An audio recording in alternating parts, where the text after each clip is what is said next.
प्रधानमंत्री नरेंद्र मोदी के यूएई दौरे का दूसरा दिन। अबू धाबी में पहले हिंदू मंदिर का करेंगे उद्घाटन। रक्षा मंत्री के साथ होगी द्विपक्षीय वार्ता। पीएमएलए कोर्ट ने पूर्व मुख्यमंत्री हेमंत सोरेन को 22 फरवरी तक भेजा न्यायिक हिरासत में। निलंबित राजस्व कर्मचारी भानु प्रताप की रिमांड अवधि और 4 दिन बढ़ी। बसंत पंचमी आज। विद्या की देवी मां सरस्वती की आराधना को लेकर राज्यभर में उत्साह का माहौल। कई जगहों पर बनाए गए आकर्षक पूजा पंडाल।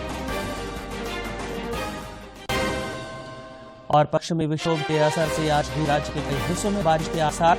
गरज के साथ वज्रपात की संभावना। मौसम विभाग ने जारी किया येलो अलर्ट।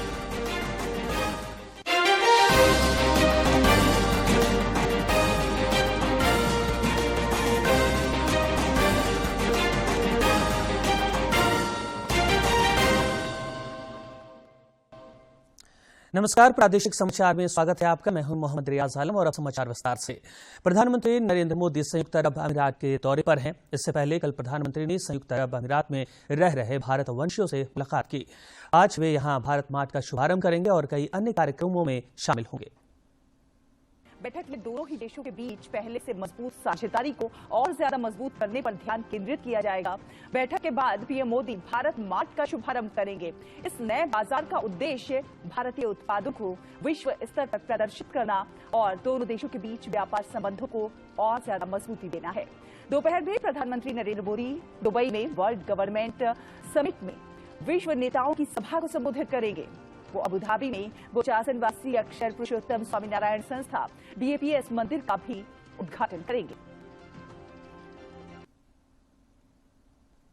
प्रधानमंत्री नरेंद्र मोदी संयुक्त अरब अमीरात के दौरे के क्रम में आज अबू धाबी में पहले हिंदू मंदिर का उद्घाटन करेंगे। 12 फरवरी को पूरी दुनिया एक बार फिर सनातन संस्कृति के दिव्य स्वरूप को देखेगी जब संयुक्त अरब अमीरात की राजधानी अबू धाबी में BAPS हिंदू मंदिर का लोकार्पण प्रधानमंत्री नरेंद्र मोदी करेंगे। प्रधानमंत्री नरेंद्र मोदी और संयुक्त अरब अमीरात के राष्ट्रपति मोहम्मद बिन जायद अल नहयान के संयुक्त दृष्टिकोण की विराट अभिव्यक्ति है अबू धाबी का BAPS हिंदू मंदिर। दो संस्कृतियों का संगम जो इसे प्रयाग जैसा तीर्थ जैसा बना देता है, तो वहीं भारत से बाहर सबसे बड़ा हिंदू मंदिर होने का भी इसे गौरव हासिल है। मंदिर का निर्माण बोचासन वासी अक्षर पुरुषोत्तम स्वामी नारायण संस्था द्वारा किया गया है। मंदिर बेजोड़ वास्तुकला का अद्भुत नमूना है। 27 एकड़ भूमि में फैला हुआ ये मंदिर गुलाबी बलुआ पत्थर और सफेद संगमरमर से बना है। मंदिर निर्माण पर 700 करोड़ रुपए से ज्यादा का खर्च आया है। मंदिर की लंबाई 262 फीट, चौड़ाई 108 फीट और ऊंचाई 180 फीट है। मंदिर में 7 शिखर और 410 स्तंभ हैं। 12 गुंबद पिरामिड की आकृति में बने हैं। मंदिर के निर्माण में 40,000 घन मीटर संगमरमर और 180,000 घन मीटर बलुआ पत्थर लगा है। मंदिर में सुरक्षा का विशेष ध्यान दिया गया है। भूकंपीय गतिविधियों पर बारीकी से नजर रखने के लिए 300 से ज्यादा सेंसर मंदिर में लगे हैं। अबू धाबी का ये हिंदू प्राचीन मंदिर निर्माण कला और आधुनिक तकनीक का अद्भुत नमूना है। दो संस्कृतियों के बीच का एक बड़ा महोत्सव है। हम कह सकते हैं कि ये अरेबियन संस्कृति और हमारी सनातन भारतीय संस्कृति, दो संस्कृति के बीच का एक सेतु बन रहा है और इसका महोत्सव का एक जो आनंद है, उमंग है, उत्साह है, बड़े पैमाने पर हर व्यक्ति के दिल में एक अनोखा दिखाई दे रहा है। ये जो महोत्सव है उसके पीछे कहानी तो 25 साल पुरानी है। 25 साल पहले परम पूज्य प्रमुख स्वामी जी महाराज जो BAPS संस्थान के गुरुदेव रहे हैं, तो उन्होंने 1997 में यह संकल्प किया था कि अबू धाबी में एक बड़ा मंदिर बनाना है और उस वक्त किसी को भी ये कल्पना नहीं थी कि ये हो सकेगा। लेकिन महापुरुषों के संकल्प में एक ताकत होती है, एक शक्ति, ऊर्जा होती है, तो इसका अनुभव आज हो रहा है। यूं तो अबू धाबी में मंदिर निर्माण की परिकल्पना 1997 में प्रमुख स्वामी महाराज जी द्वारा की गई, लेकिन अगस्त 2015 में प्रधानमंत्री नरेंद्र मोदी की संयुक्त अरब अमीरात की यात्रा के बाद इस सपने को साकार करने की प्रक्रिया शुरू हुई। 2017 में अबू धाबी के तत्कालीन युवराज शेख मोहम्मद बिन जायद अल नहयान ने मंदिर के लिए 27 एकड़ जमीन उपहार में दी और 2018 में UAE के दूसरे दौरे पर पहुंचे प्रधानमंत्री नरेंद्र मोदी ने पूरे शाही परिवार और 250 से अधिक स्थानीय नेताओं की उपस्थिति में एक समझौता ज्ञापन पर हस्ताक्षर किया। 11 फरवरी 2018 को प्रधानमंत्री नरेंद्र मोदी ने मंदिर के लिए शिला पूजन किया। 2019 में इस मंदिर को mechanical project of the year का खिताब मिला और ये विश्व के लिए आकर्षण का केंद्र बना। मुख्यमंत्री चंपाई सोरेन ने अपने दुमका दौरे के क्रम में अबुआ आवास योजना के तहत दुमका, जामताड़ा और देवघर के 25,000 से अधिक लाभुकों को स्वीकृति पत्र सौंपा। इस दौरान उन्होंने डीबीटी के माध्यम से पहली किस्त की राशि के रूप में 76 करोड़ 15 लाख रुपए का हस्तांतरण किया।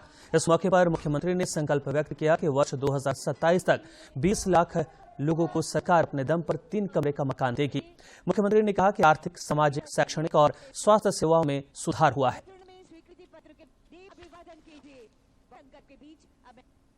दूर के बेटा बेटे, दलित घर का बेटा बेटे, पिछड़े वर्ग का बेटा बेटी को हम यही शिक्षा देंगे और फ्री शिक्षा देंगे जो शहर का निजी स्कूल से बढ़िया शिक्षा हो। क्या है सोचा, बिना झारखंड के परिवार को बिना शिक्षा से कभी आप आगे नहीं बढ़ा पाइएगा, इसलिए इस तरीका की सोच लाया। उसका बाद अभी फिर हम लोग तय किया है 125 यूनिट हम लोग करेंगे ताकि 30 लाख परिवार झारखंड में हमारा उसको फ्री हम लोग बिजली देंगे। क्या अपना प्रदेश का यहाँ का कोई भी समुदाय गरीब हो, झुपड़ी में रह रहा हो, सबको पक्का मकान देंगे, वो भी 3 कमरा का देंगे। आपकी योजना, आपकी सरकार, आपकी द्वार कार्यक्रम के माध्यम से 29 लाख से ज्यादा आवेदन आया है और उसमें चिन्हित क्या 20 लाख आवास हम लोग बनाएंगे झारखंड में, ताकि झारखंड में कोई किसी का आज झुपड़ी नहीं रहेगा, पूछ का घर नहीं रहेगा। 2027 तक हर परिवार को पक्का मकान के साथ 3 कमरा मिलेगा, कोई और कच्चा मकान में नहीं रहेगा। झारखंड विधानसभा का बजट सत्र आगामी 23 फरवरी से शुरू होगा। राज्यपाल द्वारा प्रख्यापित अध्यादेशों को पहले दिन सभा पटल पर रखा जाएगा। साथ ही वित्तीय वर्ष 2023-24 के तृतीय अनुपूरक व्यय विवरणी का उपस्थापन किया जाएगा। यह सत्र 2 मार्च तक चलेगा। इस दौरान कुल 7 बैठकें होंगी। सूचना और प्रसारण मंत्री अनुराग सिंह ठाकुर ने कहा है कि वर्तमान केंद्र सरकार ने किसानों के हित में कई कदम उठाए हैं। आपकी हमने अधिकतर मांगे मान ली हैं, बाकी मुद्दों पे चर्चा जारी रखी है। दूसरा, जो राहुल गांधी जी कहते हैं कि एमएसपी पे वो कानून बनाएंगे। राहुल जी, 60 साल कांग्रेस की सरकार रही, क्या किया आपने एमएसपी पे? ये देखिए, ये कांग्रेस का असली चेहरा दिखाता है।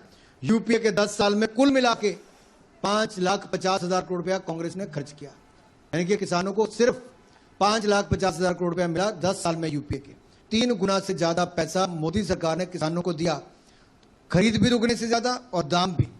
ये हमने स्वामीनाथन कमेटी की रिपोर्ट को लागू किया, लागत प्लस 50% मुनाफा सुनिश्चित किया।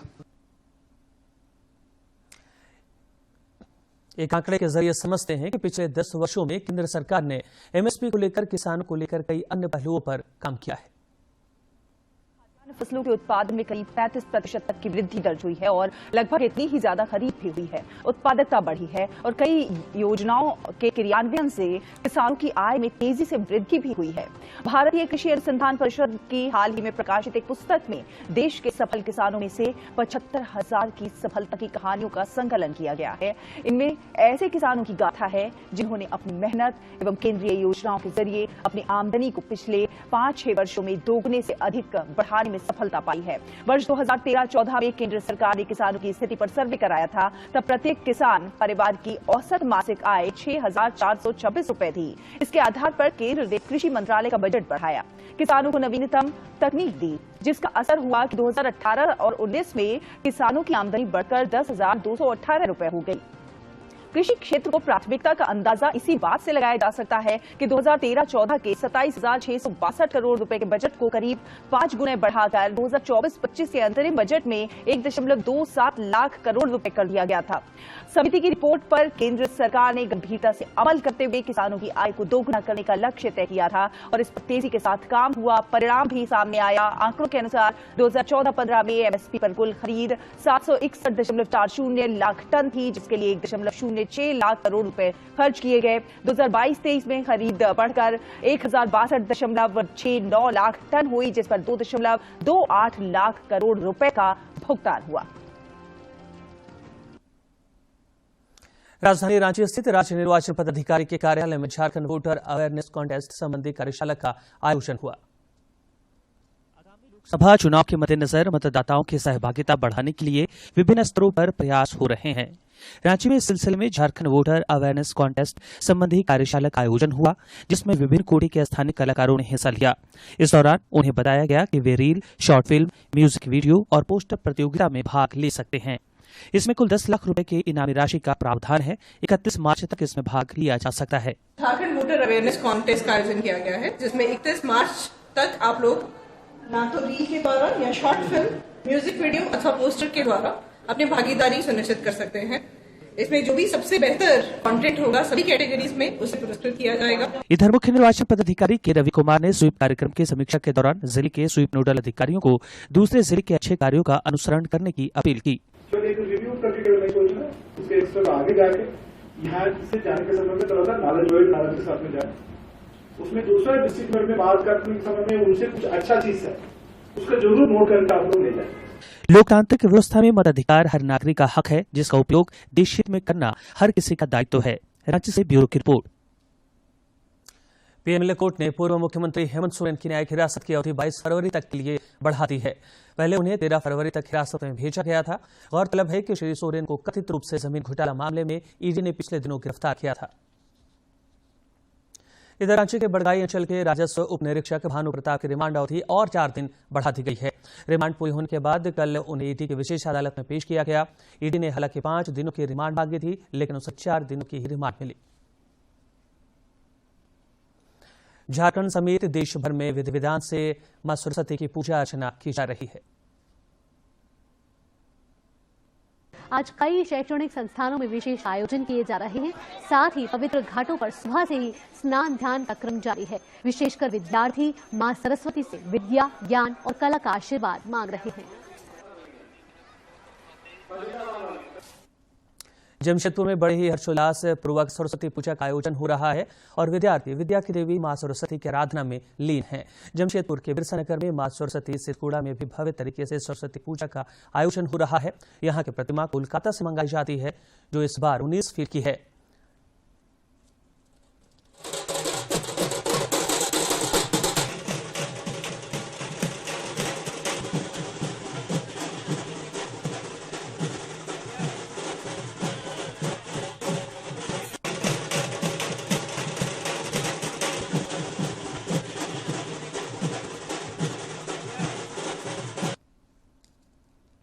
सूचना और प्रसारण मंत्री अनुराग सिंह ठाकुर ने कहा है कि 2014 के बाद सरकार ने सामुदायिक रेडियो केंद्रों को बढ़ावा देने का काम किया है। उन्होंने कहा कि सामुदायिक रेडियो के लिए 7,50,000 रुपए की सहायता प्रदान करने के साथ अतिरिक्त कोष जारी किए गए। Prime Minister Shri Narendra Modi ji has envisioned and is committed to make Viksit Bharat, developed India by 2047. In this journey, I believe community radio stations will contribute in their way to encourage people to be part of the journey towards Viksit Bharat. And I'm sure all of you can play a very important role. Community radio stations can take this, idea to the masses.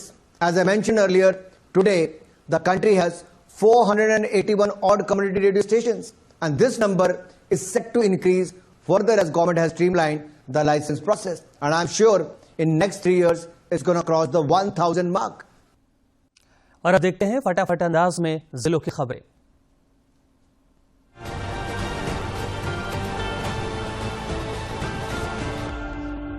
राज्य की विभिन्न अदालतों में आगामी 9 मार्च को राष्ट्रीय लोक अदालत का आयोजन किया जाएगा। इसमें आपराधिक सुलह योग्य मामले, दीवानी, श्रम और वैवाहिक समेत अन्य मामलों का निपटारा किया जाएगा। इसके सफल आयोजन को लेकर न्यायायुक्त दिवाकर पांडे ने रांची व्यवहार न्यायालय में बैठक की और कर्मचारियों को दिशा निर्देश दिए। पलामू के उपायुक्त शशि रंजन ने कहा है कि मूर्तिकार, मिट्टी के बर्तन, ज्वेलरी पेशा, राजमिस्त्री, मोची, कारपेंटर सहित 18 लघु उद्यमियों को नया स्टार्टअप के लिए 1 लाख रुपए तक का बैंक लोन मिलेगा। बैंक लोन प्रधानमंत्री विश्वकर्मा योजना के तहत केंद्र सरकार देगी। बोकारो जिले के बेरमो अनुमंडल में अति उग्रवाद प्रभावित क्षेत्र गोमिया प्रखंड के चतुरचट्टी थाना क्षेत्र के चुटो पंचायत के गिंधौनिया जंगल के चैताड़ और दंदड़ा के बीच नक्सलियों और पुलिस सीआरपीएफ और जगुआर के बीच जमकर मुठभेड़ हुई। पुलिस को भारी पड़ता देख नक्सली भाग खड़े हुए। राज्य के 14 लोकसभा क्षेत्रों में चुनाव शांतिपूर्ण एवं निष्पक्ष तरीके से कराने के लिए झारखंड वोटर अवेयरनेस कॉन्टेस्ट के तहत मुख्य निर्वाचन पदाधिकारी कार्यालय सभागार में विभिन्न कोटि के कलाकारों के साथ एक कार्यशाला का आयोजन किया गया। प्रतियोगिता की अंतिम तिथि 31 मार्च निर्धारित की गई है। रामगढ़ जिले में अवैध कोयले का कारोबार धड़ल्ले से जारी है। पुलिस ने वाहन जांच के दौरान चुटुपालू घाटी से एक 4 पहिया वाहन में लदे करीब 8 क्विंटल कोयले को जब्त किया है। पुलिस मामले की छानबीन में जुटी है। ग्रामीण विकास विभाग के संयुक्त सचिव अवध नारायण प्रसाद ने कहा है कि बंजर भूमि को हरा भरा करने के लिए सरकार कांटा रहित कैक्टस की खेती की ओर कदम बढ़ा रही है। राज्य सरकार झारखंड के कुल 68% बंजर भूमि को जीवंत बनाने के साथ उसे उपयोगी और कमाई का जरिया भी बनाने की पहल कर रही है। गढ़वा शहर के मुख्य पथ पर स्थित एक गहने की दुकान में डकैतों ने लूटपाट की घटना को अंजाम दिया। घटना की सूचना मिलने के बाद गढ़वा के पुलिस अधीक्षक दीपक कुमार पांडे ने घटनास्थल पर पहुंचकर पुलिसकर्मियों के साथ मिलकर मामले की छानबीन की। रेलवे प्रशासन की ओर से परिचालन क्षमता में वृद्धि के लिए सोननगर यार्ड रिमॉडलिंग एवं सोननगर अंकुराहा तृतीय लाइन की कमीशनिंग संबंधी अवसंरचना उन्नयन कार्य के लिए एनआई कार्य किया जाना है। इस कारण बीडी रेलखंड पर 15 से 23 फरवरी तक सभी ट्रेनों का परिचालन रद्द कर दिया गया है। लातेहार जिले के चंदवा प्रखंड में बारिश के साथ हुए वज्रपात की चपेट में आने से एक व्यक्ति की मौत हो गई। सूत्रों से मिली जानकारी के अनुसार वह ईंट भट्टे में काम करने गया था। हजारीबाग के कटकमसाड़ी थाना क्षेत्र में ठंड से निजात पाने के लिए जरूरतमंदों के बीच कंबल का वितरण किया गया।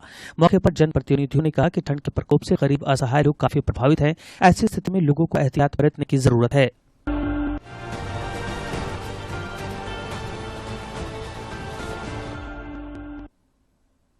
राज्य में पिछले 36 घंटे के दौरान कुछ स्थानों पर हल्के से मध्यम दर्जे की बारिश हुई है। रांची के मांडर में सर्वाधिक 40 मिलीमीटर वर्षापात रिकॉर्ड किया गया। आज और कल भी कुछ क्षेत्रों में बारिश के आसार हैं। अगले 2 दिनों तक न्यूनतम तापमान में किसी बड़े बदलाव की उम्मीद कम है, लेकिन उसके बाद अगले 2 दिनों तक इसमें 2 से 4 डिग्री तक की गिरावट हो सकती है।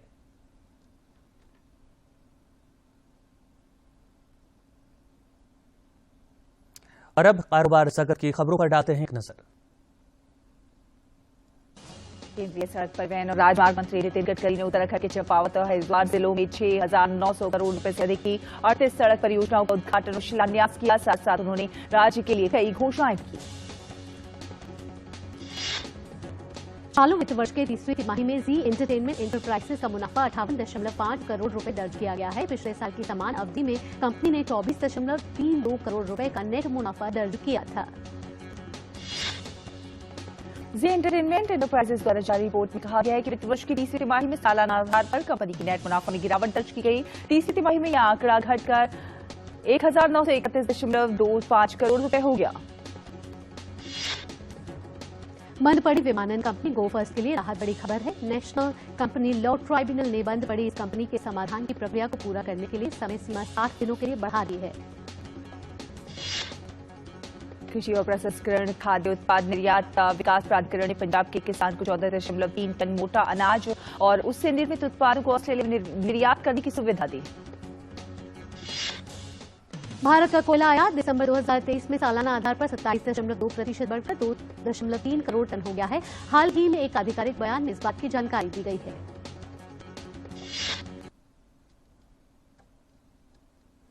खेल जगत की महत्वपूर्ण खबरों पर भी डालते हैं एक नजर।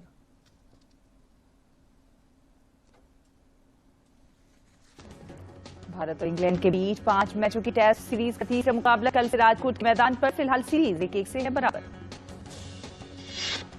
भारत और इंग्लैंड के बीच राजकोट में आयोजित होने वाला 5 मैचों की टेस्ट सीरीज का तीसरा टेस्ट मुकाबला इंग्लैंड के कप्तान बेन स्टोक्स का 100वां टेस्ट मुकाबला होगा। हालांकि बेन स्टोक्स का कहना है कि उनके लिए यह मायने नहीं है कि यह 100वें टेस्ट में उतरने जा रहे हैं। न्यूजीलैंड के तेज गेंदबाज ट्रेंट बोल्ट पिछले साल भारत में आयोजित हुए वनडे विश्व कप के बाद पहली बार की टीम में शामिल हुए हैं। बोल्ट को ऑस्ट्रेलिया के विरुद्ध T20 सीरीज के लिए टीम के साथ जोड़ा गया है। बोल्ट दूसरे और तीसरे T20 में टीम के साथ होंगे। स्पेन में चल रहे निशानेबाजी विश्व कप में भारतीय युवा खिलाड़ियों ने स्वर्ण पदक के साथ अपने अभियान की शुरुआत की है। 10 मीटर एयर राइफल के पुरुष वर्ग में भारतीय युवा निशानेबाजों ने क्लीन स्वीप करते हुए स्वर्ण, रजत और कांस्य पदक पर कब्जा जमाया। यूएफए चैंपियंस लीग के अंतिम 16 के पहले लेग के मुकाबले में रियल मैड्रिड ने आरबी लाइप्जिग की टीम को 1-0 से हरा दिया। रियल मैड्रिड की ओर से ब्राहिम डायस ने एकमात्र गोल मैच के 48वें मिनट में किया।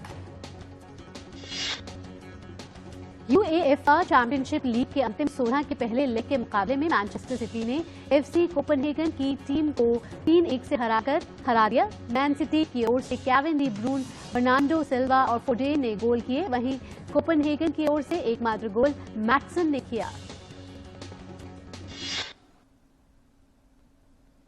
क्रिकेटर सौरभ तिवारी ने संन्यास की घोषणा कर दी है। 34 वर्षीय सौरभ तिवारी ने 2006 और 2007 के रणजी ट्रॉफी में प्रथम श्रेणी में पदार्पण किया और फिर 2008 में मलेशिया में विराट कोहली की कप्तानी वाली टीम का हिस्सा बनकर अंडर 19 विश्व कप जीता।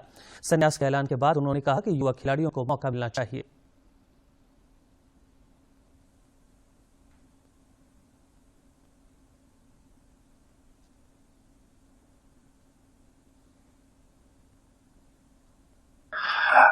मैंने कहा ना भैया कि डिफिकल्ट है लेना, और मेरे को बहुत सपोर्ट किया है सभी लोग, खास करके मेरे को झारखंड के लोग ने बहुत ज़्यादा सपोर्ट किया है, और होपफुल मुझे लगता है कि आने वाला टाइम में भी ये डिसीजन पे लोग मेरे को सपोर्ट करेंगे। अच्छा था जैसे आपका प्लेयर होता है, किसी प्लेयर से भी खासकर ऐसे प्लेयर थे जो कि अभी झारखंड के लिए इंडिया के भगवान ही है। लेकिन मुझे लगता है कि लाइफ में मैंने जितना अचीव किया उससे मैं खुश हूँ, और ट्राई करूँगा इन फ्यूचर भी कुछ कंट्रीब्यूट कर सकूँ मैं झारखंड के लिए।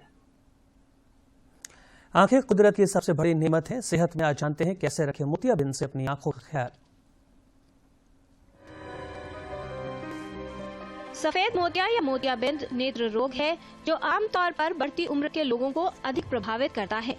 मोतियाबिंद से प्रभावित होने पर व्यक्ति की आंख का लेंस सफेद या धुंधला पड़ जाता है, जिससे उसे आसपास की वस्तुएं देखने में समस्या होती है, पढ़ने में समस्या आ सकती है और गाड़ी चलाने में दिक्कत महसूस होती है।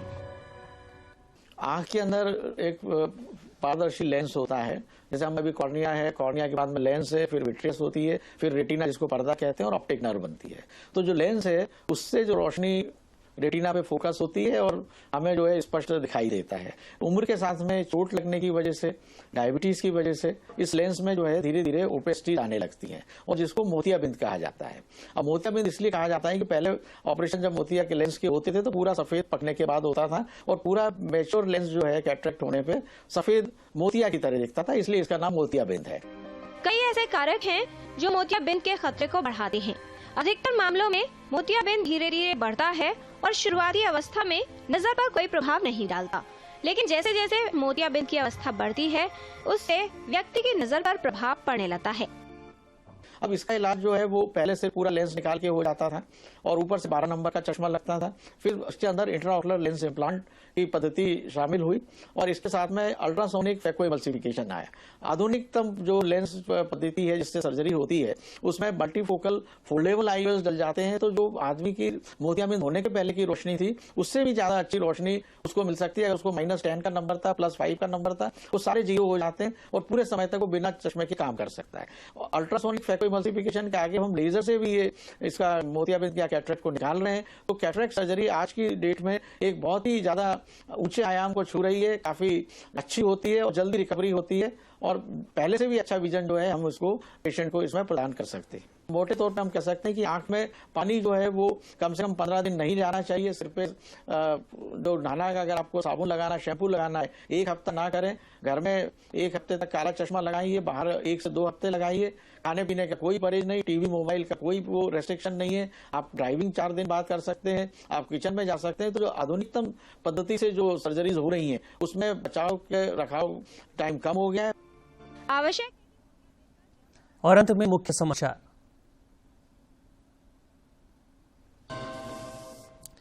प्रधानमंत्री नरेंद्र मोदी के यूएई दौरे का दूसरा दिन। अबू धाबी में पहले हिंदू मंदिर का करेंगे उद्घाटन। रक्षा मंत्री के साथ होगी द्विपक्षीय वार्ता। पीएमएलए कोर्ट ने पूर्व मुख्यमंत्री हेमंत सोरेन को 22 फरवरी तक भेजा न्यायिक हिरासत में। निलंबित राजस्व कर्मचारी भानु प्रताप की रिमांड अवधि और 4 दिन बढ़ी। बसंत पंचमी आज। विद्या की देवी मां सरस्वती की आराधना को लेकर राज्य भर में उत्साह का माहौल। कई जगहों पर बनाए गए आकर्षक पूजा पंडाल। और पश्चिमी विक्षोभ के असर से आज भी राज्य के कई हिस्सों में बारिश के आसार। गरज के साथ वज्रपात की संभावना। मौसम विभाग ने जारी किया येलो अलर्ट।